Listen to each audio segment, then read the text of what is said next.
Today we're talking all things networking, career, and women succeeding in the workplace. I have here with me today Rachel and Istiana, the co-founders of Monday Girl, which is a Toronto-based community meant to inspire and empower young, ambitious women who hustle. I love that. It's so great. I'm really excited to chat with you both more today about what Monday Girl is and how it came about. So what exactly is Monday Girl? So Monday Girl, like you said, is a community of young women. We're primarily based in Toronto. All women who are interested in, they've got side hustles, they've got, careers, go-getter type women, and we're ultimately giving them a platform to connect and collaborate and network. What made you decide that you wanted to create this community? So one day, Istiana and I were just sitting down for a coffee, and we're just chatting about all the types of networking events that we went to. And a lot of the time it felt just very ingenuine, it wasn't fun, awkward, and a lot of the time it just felt like a waste of our time. And we wanted to build something that allowed for, women like us, young professional females that love to hustle, love to do things, come together and collaborate. So we started a Facebook group, and it's blossomed into an event series, and we're super excited about the next steps it's going to take. It really confirms that all these women just want to connect with each other, and there's a real need for that. Providing this as a network of those girls who want to help each other, who want to support other women, it's really inspiring to see. All of us just want to see each other win. So Yeah. It's great. What I think is really great about Monday Girl is it shows how you can go from a social media interaction, maybe message someone on Facebook or over Instagram, and then it can create a longer lasting networking relationship. Is that your experience as well? Absolutely. For me, social media is the first step in networking.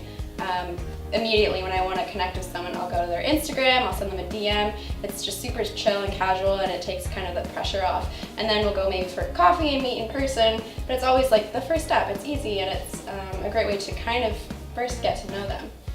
Absolutely.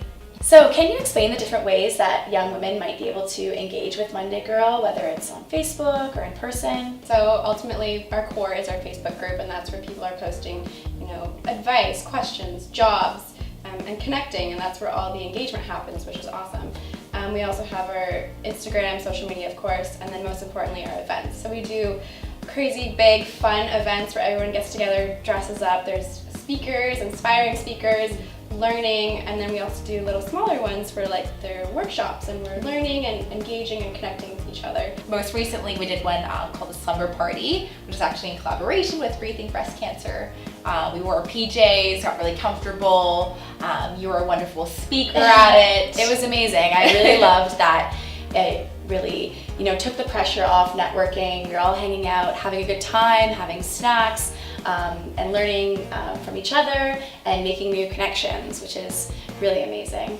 And that's what it's all about. We really just want to provide fun and have a fun time together. So while you're balancing these different side projects, all these different events going on, how do you learn to prioritize? I think we're always learning.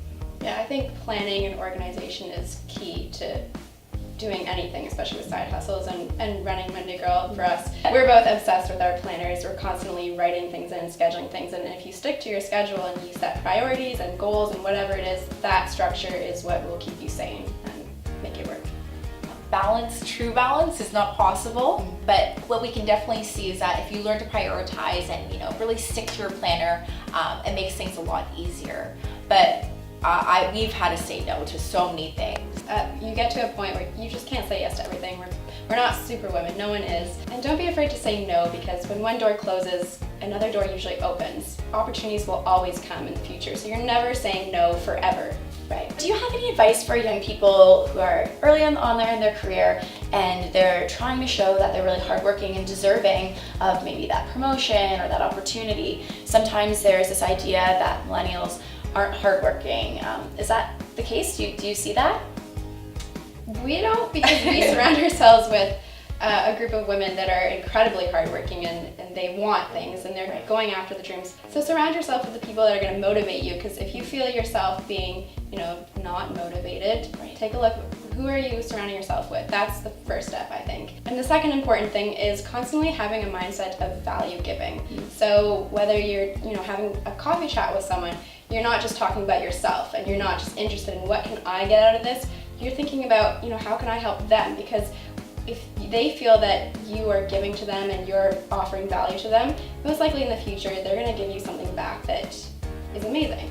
And what goes around comes around. So always having that in mind can be really helpful. One person told me that your career is like climbing a jungle gym, not climbing a ladder. And when I look at it from this perspective, it really puts you at ease, because you don't know where the next step is really going to take you. Sometimes what might feel like a demotion or a big pause could actually be the next big thing for you. Because if I had not had all these different job opportunities or projects that I didn't quite like, I wouldn't know what I really liked, or I wouldn't know where to go to next.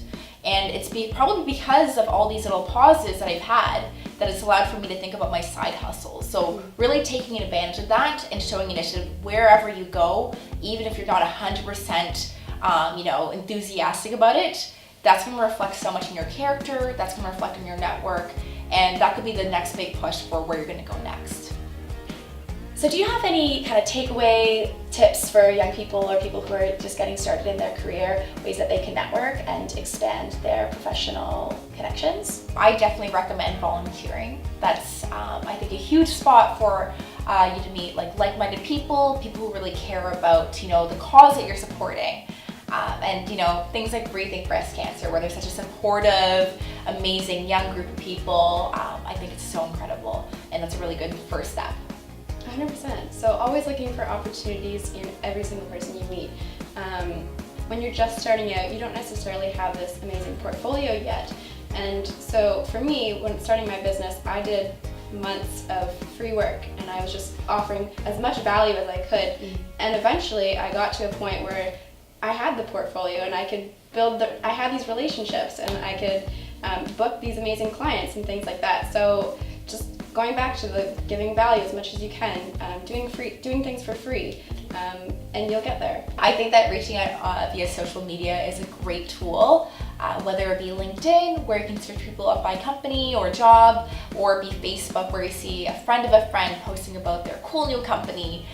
It's a great way for you to just reach out, drop a comment, say, hey, love that, it's awesome, we'd love to hang out or pick your brain. It's a really cool way for you to meet new people outside of your circle. So I want to thank you both so much for being here today. Thank you for having us. If anyone wants to learn more about Monday Girl, where should they go? Where can they find you? So you can find us at mondaygirl.ca, and you can take a look and learn how to join us, be involved with our events, or potentially volunteer. We're also all over the Instagram and Facebook outside of our group. So just Monday Girl TO, and you can find us there. Amazing. Thanks so much.